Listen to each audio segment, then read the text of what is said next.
Good morning, everybody, students. Today we have start topic complementary DNA, genomic library, and technique of analysis of clone gene. I means cDNA, complementary DNA यानी पूरक DNA और genomic library. और फिर इसके बाद में हम topic लेंगे क्लोनिक जीवों के विश्लेषण की विधियाँ यानी technique of analysis of clone gene. This topic belong to chapter 15 genetic engineering. ये बायोटेक का जेनेटिक इंजीनियरिंग वाला जो चैप्टर है उसके टॉपिक हैं ये. तो firstly we have discuss complementary DNA. What do mean complementary DNA यानी पूरक डीएनए क्या होता है इसके बारे में हम देखेंगे. पहले हिंदी में देखेंगे कि पूरक डीएनए क्या है. आरएनए की जो हेलिक्स होती है, रज्जुक जो होती है, उस पर रिवर्स ट्रांसक्रिप्टेज एंजाइम्स के द्वारा डीएनए की प्रति पूरक डीएनए कहलाती है. क्लियर.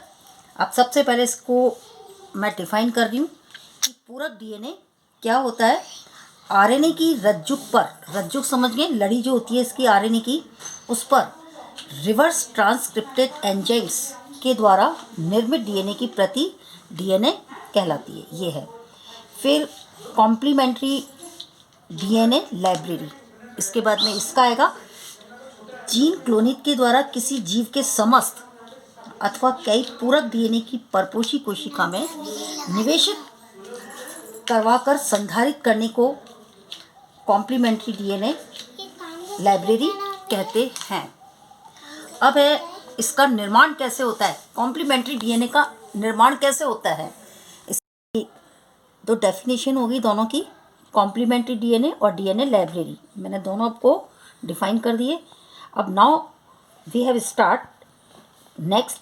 इसी से रिलेटेड टॉपिक है कॉम्प्लीमेंट्री डीएनए का, डीएनए लाइब्रेरी का निर्माण कैसे होता है यानी पूरक डीएनए लाइब्रेरी का निर्माण कैसे किया जाता है.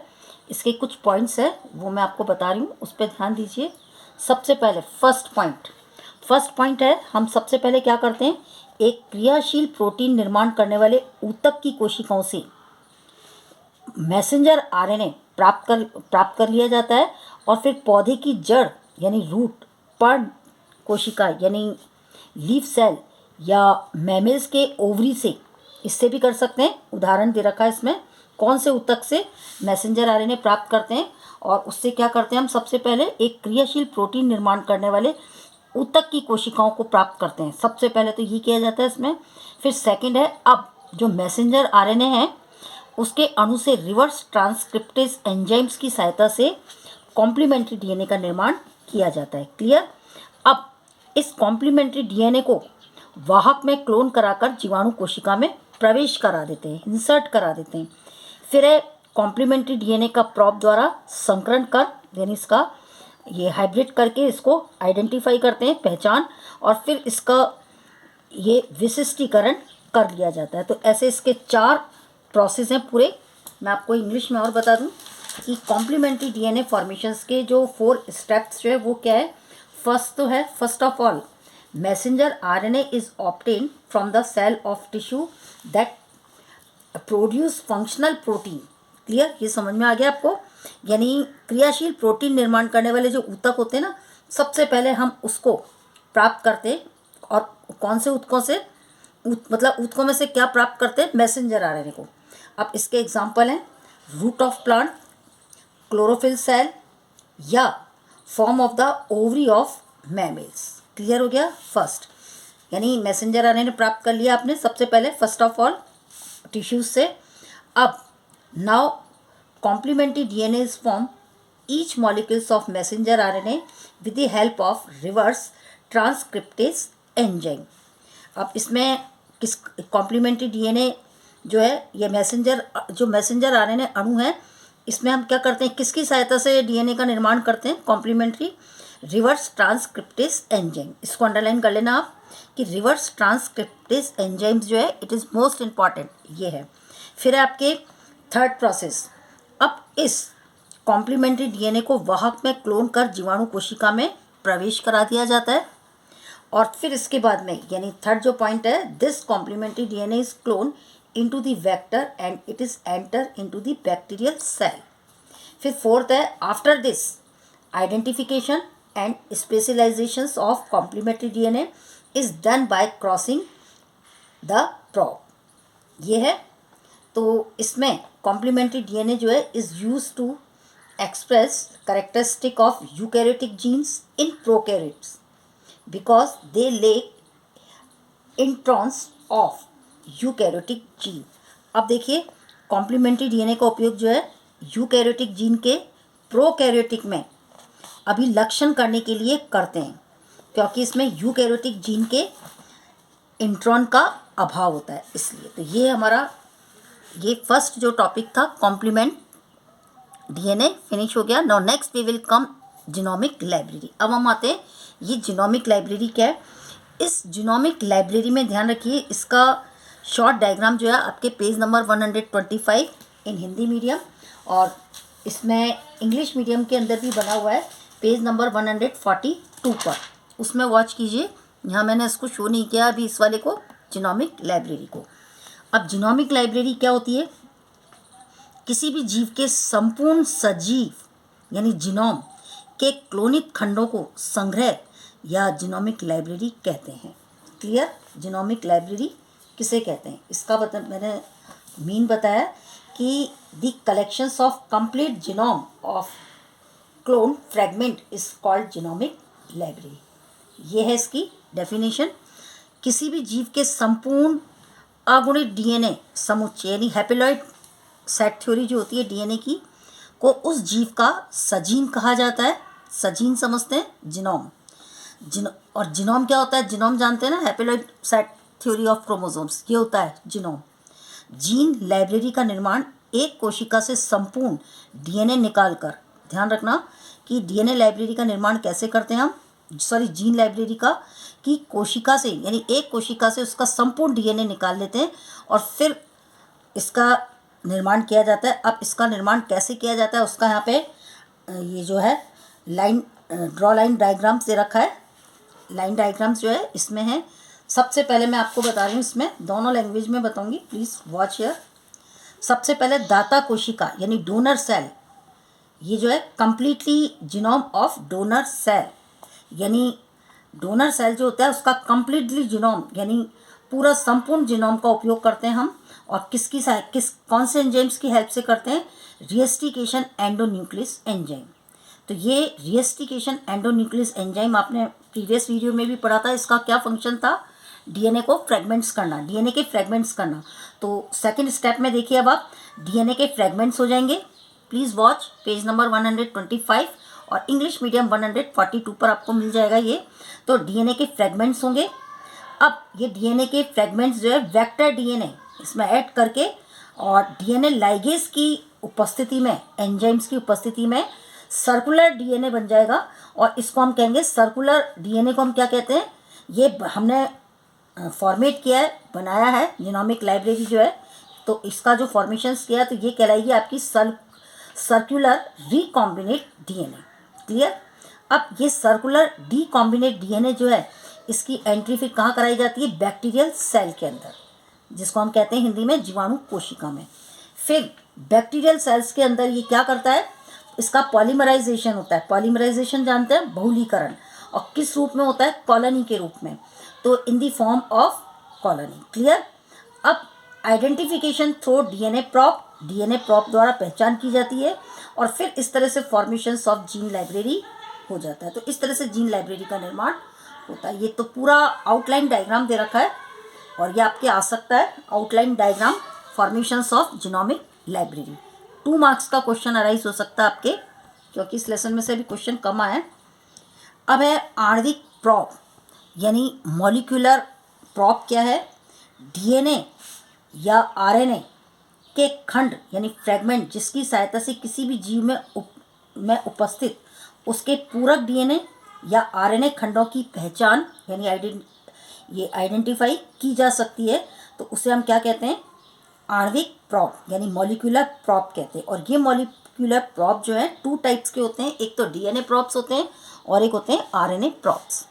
अब देखिए इसकी मैं इम्पॉर्टेंस बता दूं आपको कि इसकी इम्पॉर्टेंस क्या है, फिर हम अपने नेक्स्ट टॉपिक पर आएंगे technique of analysis of clone gene. Clear? तो अब देखिए इसमें इसकी इम्पोर्टेंस।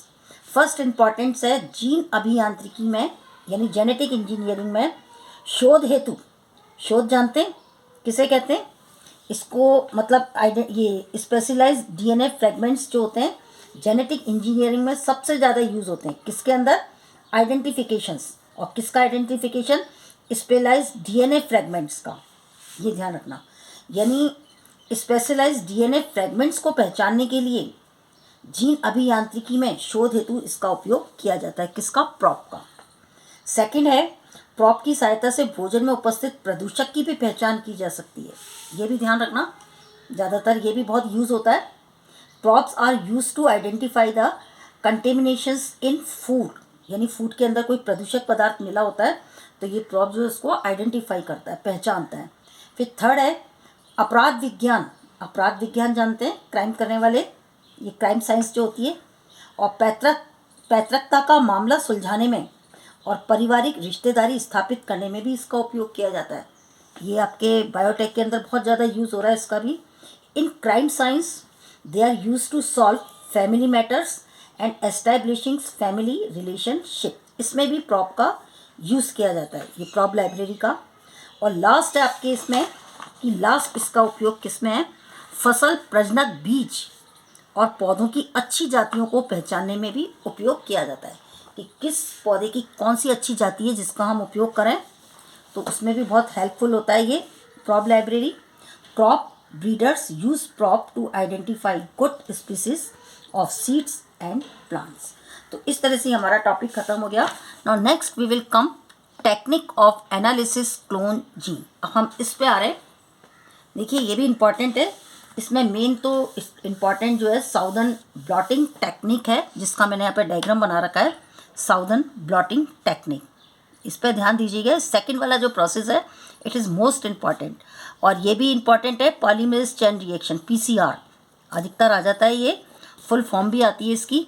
और डीएनए फिंगरप्रिंट्स ज़्यादातर ये भी यूज़ होता है बायोटेक के अंदर। फिर है आपके मैपिंग रिएस्टिकेशंस फ्रेगमेंट लेंथ पॉलीमॉर्फिज्म, जिसको हम शॉर्ट में बोलते हैं RFLP। और फिर हम लास्ट में पढ़ेंगे achievement of recombinant DNA technology, यानी जो डीएनए प्रौद्योगिकी की क्या क्या उपलब्धियां हैं। तो सबसे पहले हम देखते हैं जेल इलेक्ट्रोफोरेसिस। जेल इलेक्ट्रोफोरेसिस क्या है? ये जो है क्लोनिक जीनों के विश्लेषण की सबसे पहली विधि है और बहुत ही महत्वपूर्ण विधि है ये। इस विधि में क्या किया जाता है, पहले हिंदी में देख लें आप। इलेक्ट्रोफोरेसिस एक विश्लेषणात्मक विधि है जिसमें डीएनए के खंडों को शुद्ध करके अलग करने में काम में लेते हैं।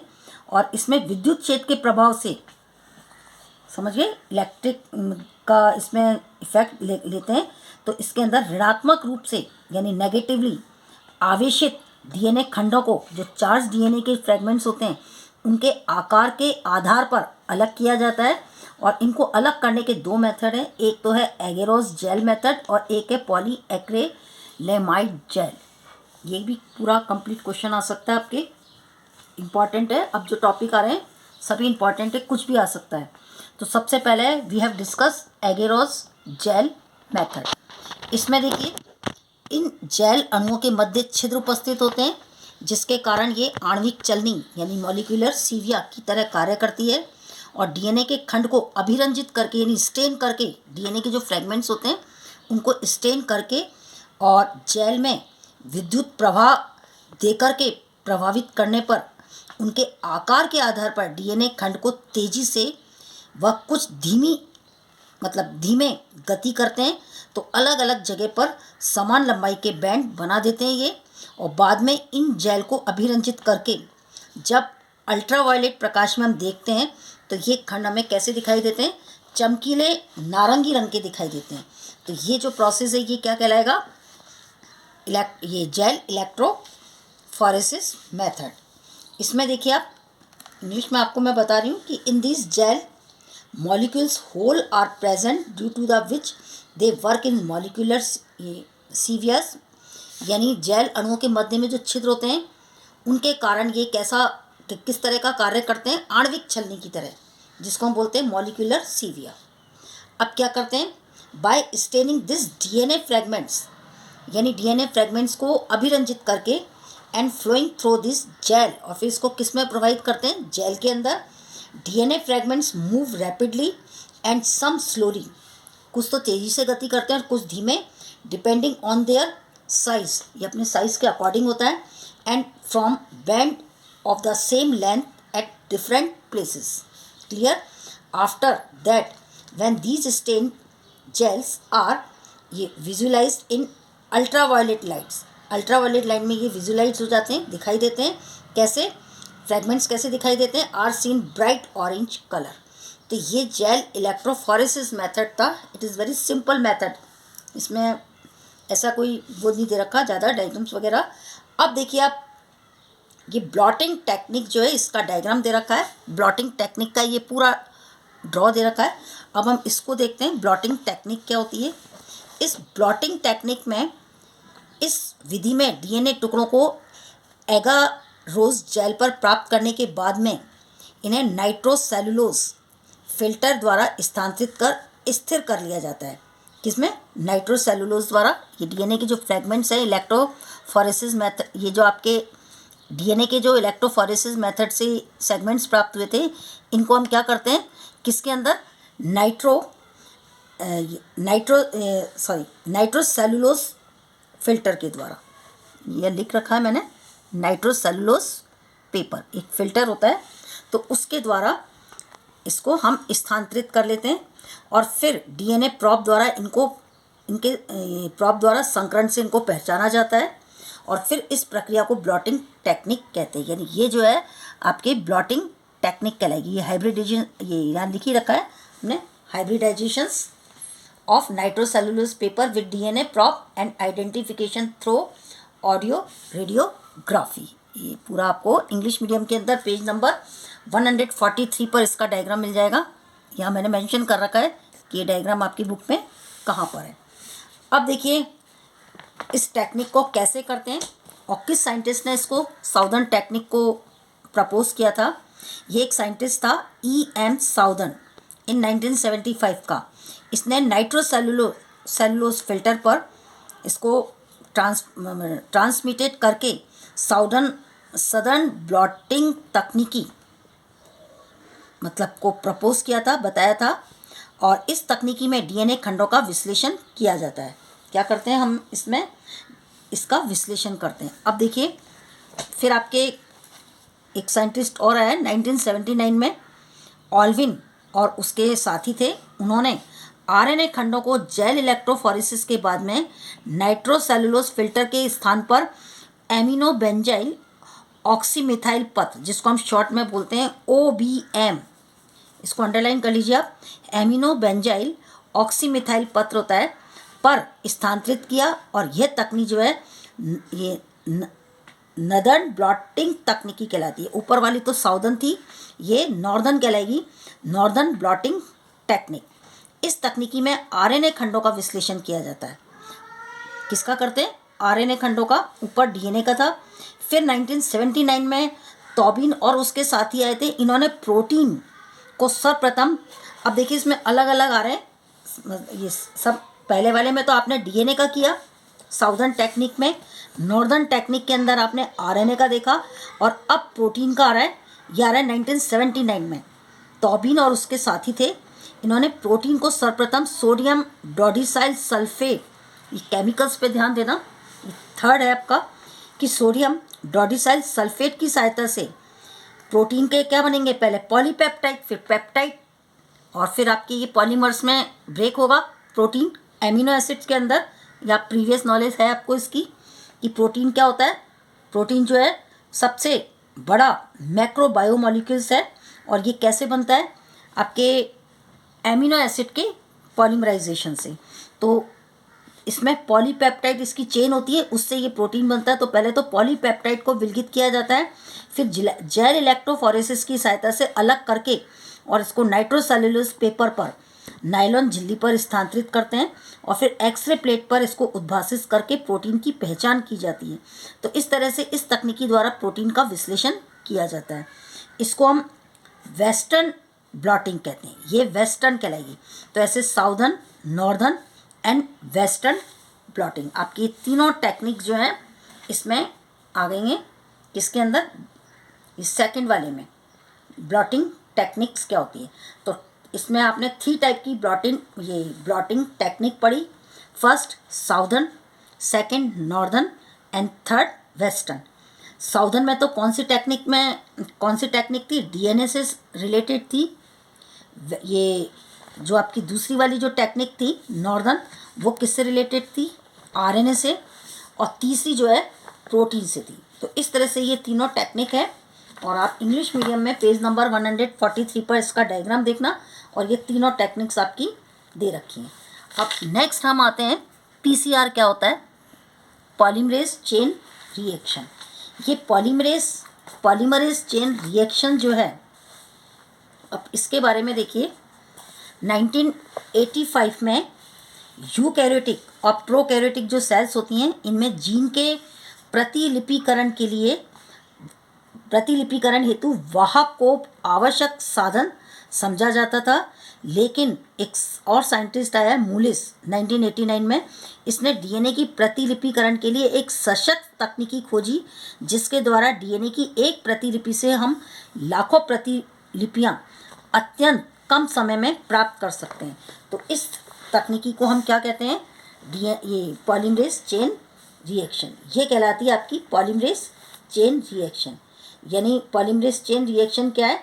Till 1985 vector was considered to be the necessary means for the duplication of prokaryotic and eukaryotic cells.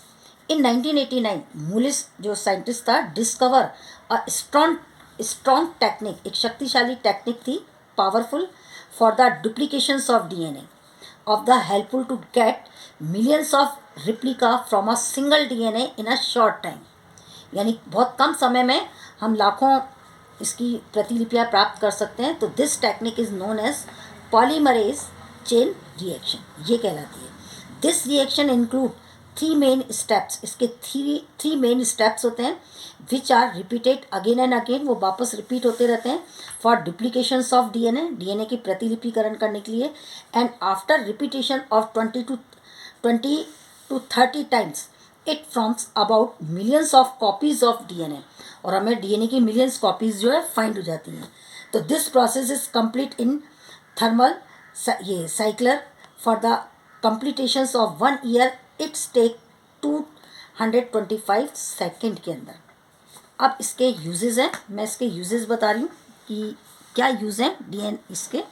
First है आणविक मानचित्र व अनुसंधान उद्देश्य हेतु, यानी in the molecular mapping and research purpose. दूसरा है जीन अभियांत्रिकी और जीन थेरेपी में, in the experiment of genetic engineering and gene therapy. ये एक तरह से मेडिकल साइंस भी आ गई इसमें। डीएनए की बहुआकारिकी के अध्ययन के लिए, आकार की आप जानते हैं, इसमें क्या होता है? In the identification and third वाला अपना, in the study of multi form of DNA. Multi form बोलते हैं बहुआकार की, और किसकी? डीएनए की, इसके अध्ययन के लिए। फिर है अपराध विज्ञान में अपराधियों की पहचान हेतु में भी काम में ली जाती है टेक्निक, यानी in the identification of criminal in criminal science. और लास्ट है अनुवांशिक जैसे रोग, हीमोफीलिया, सिकल सेल एनीमिया जो होता है रोग, इसकी पहचान में, यानी in the identifications of genetic disorder like haemophilia and sickle cell anaemia etcetera. ये है। अब हम आते हैं इसमें second last, DNA printing. DNA fingerprinting क्या होती है? आपने सुना होगा, बहुगुणा का नाम सुंदरलाल बहुगुणा, उसने इसको प्रपोज किया था फिंगरप्रिंटिंग को। इसके बारे में काफ़ी कुछ, मतलब बहुत ही ज़्यादा ये एक प्रचलित विधि है। डीएनए फिंगरप्रिंट्स क्या होते हैं, इससे काफ़ी, मतलब ये फिंगरप्रिंट से हम अपराधियों की भी पहचान करते हैं, और रोगों के बारे में भी पता पड़ जाता है। और जो बलात्कारी होते हैं या हत्या होती है, तो अपराध कोई ना कोई अपनी पहचान छोड़ जाते हैं, तो उसको आइडेंटिफाई करने में भी डीएनए फिंगरप्रिंट्स का उपयोग करते हैं। एक शॉर्ट टॉपिक है ये डीएनए फिंगरप्रिंट्स, और इसकी खोज जो है 1985 में एलेक जेफरिस और उसके साथियों ने की थी। और डीएनए में उपस्थित नाइट्रोजन क्षारों को, डीएनए के अंदर नाइट्रोजन बेस होते हैं, आपको मालूम है, जैसे कि हमने अपने प्रीवियस क्लासेस में डीएनए का स्ट्रक्चर पढ़ा होगा ना, एडेनिन, गुआनिन, साइटोसिन, थाइमिन वगैरह, प्यूरिन और पिरामिडिन जो है, ये नाइट्रोजन बेस जो होते हैं, इनके विशिष्ट अनुक्रम के कारण एक व्यक्ति विशेष को पृथकता से पहचाना जा सकता है। यानी हर एक के फिंगरप्रिंट्स जो होते हैं अलग होते हैं, डिफर होते हैं, और इसको हम कैसे पहचान सकते हैं? डीएनए में उपस्थित नाइट्रोजन बेस से। प्रत्येक व्यक्ति विशेष के डीएनए की छाप जो होती है, जो प्रिंट जो होता है, चित्र सदैव एक जैसा होता है। प्रत्येक व्यक्ति का बता रही हूँ मैं इसमें, चाहे वो शरीर के किसी भी अंग से या कोशिका से लिया हो, लेकिन दूसरे व्यक्ति से डिफर होगा, ये भी ध्यान रखना। इस विधि में डीएनए को छोटे खंडों में तोड़ने के लिए हम किसका यूज़ करते हैं? रिएस्टिकेशन एंडोन्यूक्लियस एंजाइम की सहायता से तोड़ करके, और जेल इलेक्ट्रोफोरेसिस की सहायता से बैंड